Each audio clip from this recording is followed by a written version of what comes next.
Permet des évolutions extrêmement serrées à l'intérieur d'un cadre extrêmement restreint, comme ici au Salon du Bourget.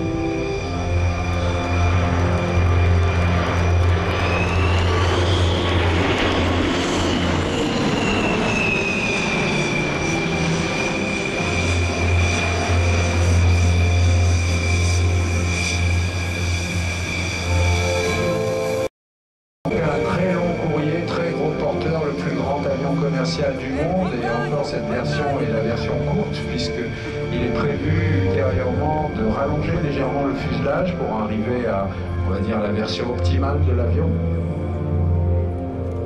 C'est une machine qui, parmi les multiples qualités qu'elle a, eu égard à l'effet de taille, l'effet de masse, c'est une machine qui est l'avion de ligne le plus économique qui soit ramené aux passagers transportés sur une certaine distance. À savoir qu'un passager sur un Airbus 380 consomme, pour être transporté sur 100 km, moins de 3 litres de kérosène.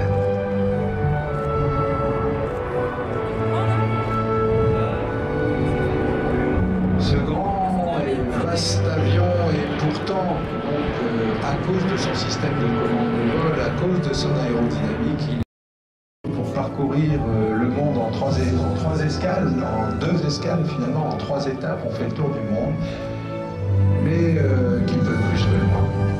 Et donc un avion qui vole bien est en général un avion réussi et aimé des gens qui travaillent à son bord. Jacques Rosé, Guy Magrin d'Airbus était aux commandes donc de cette machine qui est en train de sortir son train d'atterrissage, de faire descendre en cascade tous ses volets hypersustentateurs sur le bord de fuite de la voilure et également sur le bord d'attaque. Cet avion tiendrait, il remplirait entièrement la pelouse du Stade de France, pas loin derrière nous, si on pouvait l'y transporter d'une manière ou d'une autre. C'est véritablement un géant, un avion à 2 ponts. Pourtant, quand on est dedans, on n'a pas le sentiment qu'il soit si géant que ça, parce que comme on ne peut pas être dans les 2 ponts à la fois, on n'arrive pas forcément à mesurer sa véritable taille. Et finalement, pour bien le mesurer, la meilleure chose est d'être ici, au Salon du Bourget du Centenaire, et de le regarder voler.